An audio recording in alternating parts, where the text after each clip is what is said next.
Klik dulu tombol subscribe, jangan lupa nyalakan loncengnya supaya gak ketinggalan updatean selanjutnya.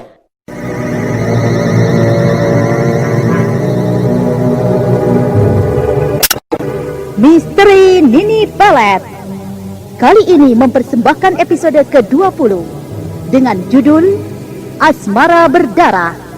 Naskah karya Ari Hidayat, teknik dan montase Moko Gondrong, dengan sutradara Dian Pertiwi.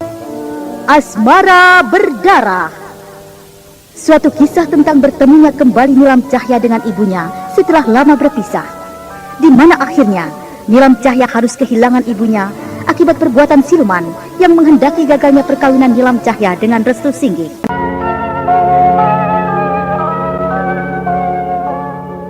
Dalam seri yang ke-17 ini didukung oleh Hana Pertiwi sebagai Nilam Cahya, Bambang Jiger sebagai Restu Singgih, Eni Budiono sebagai Endang Laras, Herman sebagai Anom Mukti, dan Nanang sebagai Bujangga. Pengantar cerita Eli Kusuma. Selamat mendengarkan. Endang Laras tengah berhadapan dengan Nilam Cahya anaknya. Endang Laras tidak segera bicara. Wanita buta itu sepertinya menjadi khawatir terhadap anak wanitanya yang sedang berdiri dengan pandangan sendu di hadapannya. Dia merasa kalau Nilam Cahya akan kecewa karena ibunya tidak setuju dengan rencana perkawinannya bersama Restu Singgih.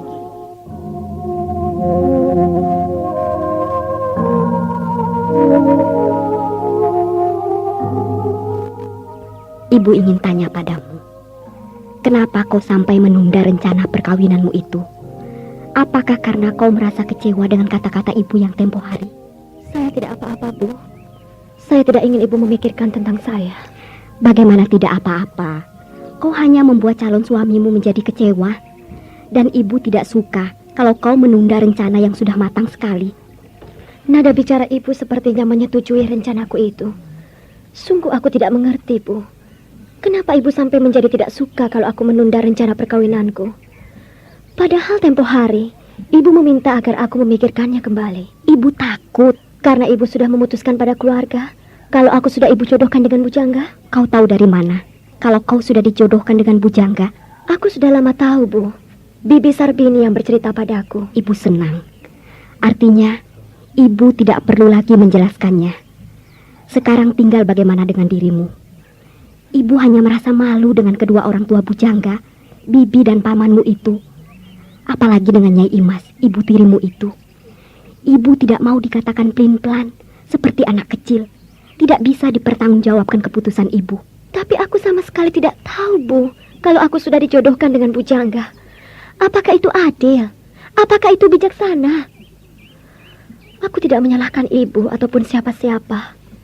Tapi aku sangat menyesal, Bu, kalau ternyata kepulanganku ke tanah kelahiranku ini hanyalah menjadikan sebuah persoalan baru buat ibu, juga keluarga. Seolah-olah aku telah berani menginjak-injak kepala orang-orang tua dalam keluargaku sendiri. Apakah ini bisa dikatakan terpuji? Ibu tidak mempunyai pikiran begitu. Bu, aku sudah bertemu dan bicara dengan semua keluarga. Dan aku sudah menjelaskan dan bicara secara baik-baik pada mereka tentang rencana perkawinanku. Lalu bagaimana sikap mereka? Pamanmu, bibimu, dan juga Nyai Imas dan Bujangga sendiri. Aku tidak bisa memaksakan rencanaku pada keluarga. Mereka semua tidak setuju dengan rencanaku.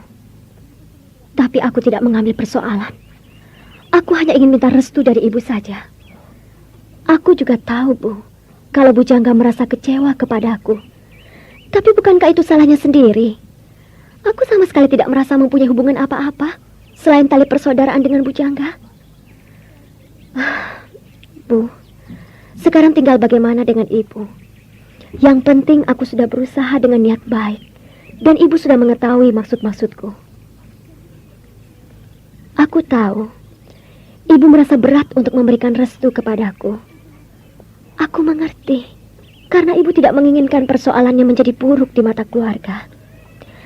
Tapi apakah suara mereka bisa membatalkan perkawinanku kalau ibu sudah merestuinya? Kukira itu tidak mungkin, Bu. Jangan dibicarakan lagi, Nilam. Semuanya sudah jelas. Bawalah laki-laki calon suamimu menemui ibu. Ibu ingin kenal dengan dia. Ibu ingin bicara dengannya. Nah, sekarang kau kembalilah. Ibu menunggumu. Baiklah, Bu. Saya pergi dulu. Nilam Cahya meninggalkan gubuk tua sambil melarikan kudanya. Wajahnya kelihatan cerah karena ibunya bakal merestui perkawinannya dengan Restu Singgi. Setelah sampai di pondoknya, Nilam Cahya langsung melompat dari punggung kudanya, lalu masuk ke pondoknya dan menemui Restu Singgi yang tengah beristirahat. Nilam Cahya segera menceritakan kepada Restu Singgi tentang ibunya yang akan bertemu dengannya. Restu, kukira titik terang buat kita. Semoga saja pertemuan ibu denganmu adalah keputusan rencana kita yang baik. Bagaimana dengan Bibi Sarbini? Bibimu itu belum pulang dari ladang? Nanti pun bibiku akan tahu juga. Ayolah, jangan buang waktu. Hari sudah semakin sore, Restu. Ayo kita berangkat. Ibuku sudah menunggu. Baiklah, ayo. Restu Singgi dan Nilam Cahya melarikan kudanya meninggalkan pondok.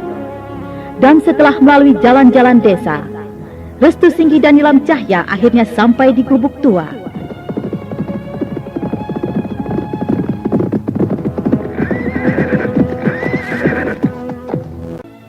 Ibu, aku sudah kembali lagi. Aku datang lagi, Bu. Nilam, apakah kau membawa calon suamimu itu? Iya, Bu. Ini dia. Dia berdiri di dekatku. Saya ada di samping Nilam, Nyai. Maafkan saya tidak bisa melihat. Saya adalah Restu Singgi. Tentunya Nyai sudah tahu siapa saya. Nilam anak saya sudah cerita tentang Nak Restu. Dan saya juga sudah tahu tentang rencana kalian itu. Maaf, apa benar Nak Restu calon suami anak saya? Benar, Nyai. Saya memang tidak tahu. Saya juga terkejut setelah mendengar cerita dan keterangan-keterangan anak saya. Kalau sebenarnya Nilam sudah merencanakan perkawinan sudah lama, dan dia kini kembali ke tanah kelahirannya dengan Nak Restu, dengan tujuan untuk melangsungkan perkawinan itu. Kami kira itu benar, Nyai. Dan sebenarnya juga kami memang sudah lama ingin melangsungkan perkawinan. Tapi baru kali ini kami bisa merencanakan dengan matang sekali. Dan itu pun atas perintah kakek Nilam sendiri yang juga guru saya. Beliau adalah Ki Gedeng Mukti. Ki Gedeng Mukti, almarhum mertua laki-laki saya? Benar, Bu. Kenapa kau tidak cerita terus terang pada ibu? Maafkan aku, Bu. Kalau saja kau berterus terang, tentunya ibu tidak akan membuat dirimu susah, Nilam. Karena kalau memang itu perintah kakekmu Ki Gedeng Mukti, ibu kira semua pun akan menyetujui atau merestui perkawinan kalian. Kau pun tahu, Nilam, kakekmu Ki Gedeng Mukti adalah orang yang dituakan dan dihormati dalam keluarga kita. Keluarga semuanya menghormati beliau. Di mana kalian bertemu beliau? Kami memang bisa melakukan pertemuan atau percakapan dengan kakek. Tapi itu dengan menggunakan kekuatan ilmu kami masing-masing secara gaib. Karena ibu tahu, kakek sudah lama tiada. Ya. Kalau itu ceritanya, ibu mulai mengerti sekarang. Sekarang saya ingin tanya pada Nak Restu. Apakah Nak Restu akan sungguh-sungguh untuk menjadikan Nilam anak saya sebagai istri?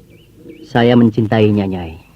Apakah Nak Restu bersedia melangsungkan perkawinan itu jika secepatnya harus dilaksanakan?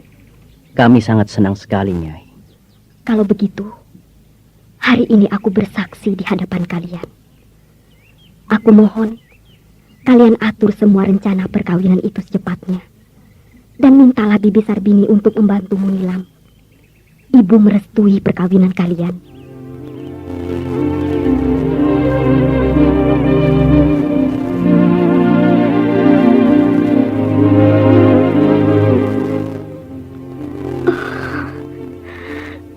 Ibu, terima kasih, Ibu. Kami akan bertanggungjawabkan kata-kata Ibu. Kami kini merasa lega, Bu. Seolah-olah kami baru dibukakan pintu yang sejak lama kami ketuk. Kami merasa Ibu sudah menyiramkan air di atas sebara api yang selama ini merah di hadapan kami. Begitu sejuk, teduh sekali rasanya sekarang, Bu. Saya kira apa yang dirasakan Nilam sama halnya dengan yang dirasakan oleh saya saat ini, Nyai. Memang hanya harapan mulut Nyai lah yang kami sedang tunggu. Nyai sekarang sudah memberikan jawaban yang sederhana, tapi membuat kami bahagia sekali. Nyai sudah merestui perkawinan kami nanti. Aku pun merasa bahagia. Tapi aku beritahu pada kalian berdua, pada hari perkawinan kalian nanti, aku tidak bisa hadir karena kalian sudah tahu keadaanku. Aku tidak mungkin bisa keluar dari dalam kerangkeng ini. Ibu harus hadir. Kami akan berusaha untuk menolong ibu. Ibu akan bebas dengan aman dari tempat ini. Benar, Nyai. Kami akan menolong Nyai. Kukira tidak perlu. Aku sudah tua. Aku sudah merasa bahagia kalau kalian sudah menemui aku. Dan aku merestui rencana perkawinan kalian.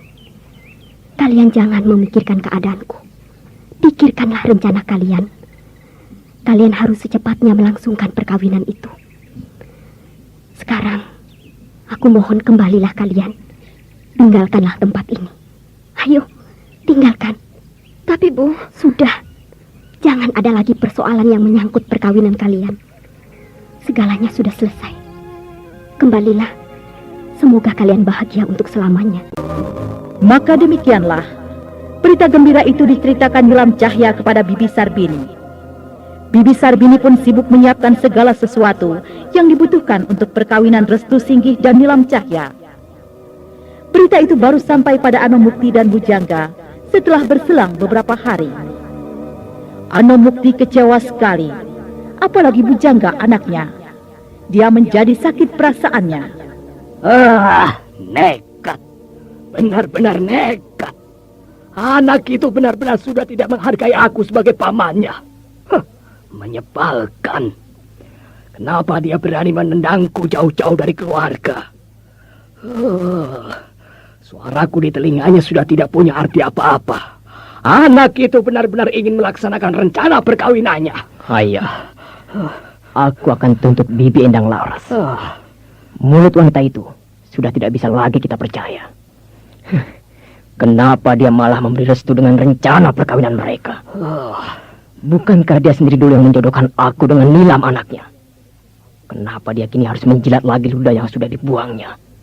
Aku akan menuntutnya. Aku akan temui Bibi Endang Laras sekarang juga ya. Tunggu Bujangga. Kau tidak bisa bertindak dengan rasa kecewa dan emosi tidak karuan. Biarlah ayah yang akan bicara dengan bibimu nanti. Kau tunggu saja dulu di rumah. Setelah berkata begitu, Anomukti kemudian pergi menemui Endang Laras. Dia harus membatalkan perkawinan Nilam Cahya dengan Restu Singgih. Setelah sampai di gubuk tua, Anomukti langsung menemui Endang Laras di dalam gubuk itu. Kenapa suasana dalam keluarga kita semakin tidak menyenangkan lagi? Aku ini malu pada semua orang. Apanya yang tidak menyenangkan? Dan apa yang kau malui? Kakak terlalu. Kakak pelin-pelan. Tidak bertanggung jawab. Kenapa kakak Endang Laras justru merestui perkawinan Nilam dengan orang lain? Bukankah dulu kakak sendiri yang menjodohkan Bujangga dengan Nilam? Apakah ini sebuah permainan saja? Apakah kakak tahu kalau semua keluarga kita sangat kecewa dan terkejut mendengar berita ini? Mereka semua ingin menuntut tanggung jawab kakak Endang Laras. Apakah kakak Endang Laras tidak malu? Siapapun boleh menuntut tanggung jawabku. Dan aku akan menjawab segala apa yang sudah aku perbuat. Aku hanya kasihan dengan Bujangga. Bagaimana perasaan anakku saat ini? Dia masih muda. Jiwanya bisa marah untuk berbuat yang tidak karuan. Aku jadi khawatir. Apakah kakak tidak bisa lagi membantu kami? Atau kami harus memutuskan tali kekeluargaan ini? Anomukti, kau adalah adik iparku. Adik kandung almarhum suamiku Kakang Awan Mukti. Apakah kau pernah dengar Kakang Awan Mukti memaksakan anaknya dalam persoalan jodoh? Jangan bawa-bawa Kakang Anomukti. Dia sudah lama tiada. Dan apa hubungannya dengan Kakang Anomukti? Bukankah persoalan sekarang adalah sekarang? Kau yang memutuskan.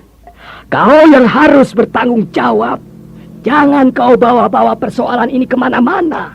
Jangan kau bolak-balikkan kata untuk membela kesalahanmu, kakak. Kau sudah bersalah. Kau mau bikin malu keluarga di mata orang-orang kampung ini, ha? Aku memang bersalah. Tapi lidahku tidak akan bisa menentang takdir. Karena ternyata aku memang harus tunduk dengan yang namanya jodoh itu sendiri. Nilam bukan jodoh bujangga. Dan kita jangan sekali-sekali ingin melawan takdir itu. Ini bukan jodoh. Ini sebuah permainan yang tidak lucu. Aku tidak akan terima semua ini. Aku kecewa dengan keputusanmu. Ayo Mukti. Berapa lama kami menunggu kesabaran, ha? Hanya karena aku kasihan pada bujangga anakku. Dia ini sangat mencintai Nilam. Dia terlalu setia menunggu Nilam. Aku sangat menyesal sekali. Kenapa dia harus melakukan sikap yang terlalu bodoh seperti itu? Dia hanya menyulut obor, harus dimatikannya sendiri. Ayo Mukti, cukup kataku. Semuanya belum cukup. Hatiku menjadi panas. Aku harus membatalkan perkawinan itu. Aku harus membatalkannya kalau kau tidak sanggup, kalau kau tidak mau. Tidak. Apa hakmu untuk membatalkan perkawinan mereka? Aku sudah merestui mereka. Aku ibu kandungnya. Nilam sudah aku restui kawin dengan pemuda pilihannya itu. Kau jangan ganggu mereka. Kau jangan bikin yang tidak-tidak. Ini namanya pengkhianatan. Ini namanya penipuan. Anu Mukti, kau tidak tahu malu. Ingatlah, siapa dirimu? Kau harus sadar. Kau sudah tua. Aku tidak peduli. Semuanya sudah terlanjur. Aku permisi. Anu Mukti, Anu Mukti.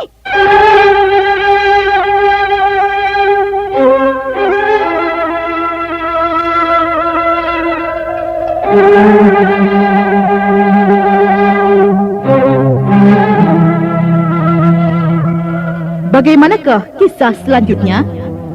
Nah, saudara pendengar, ikutilah lanjutan serial misteri Nini Pelet yang dipersembahkan oleh PT dan Pos Laboratoris Indonesia di radio kesayangan Anda. Sampai jumpa.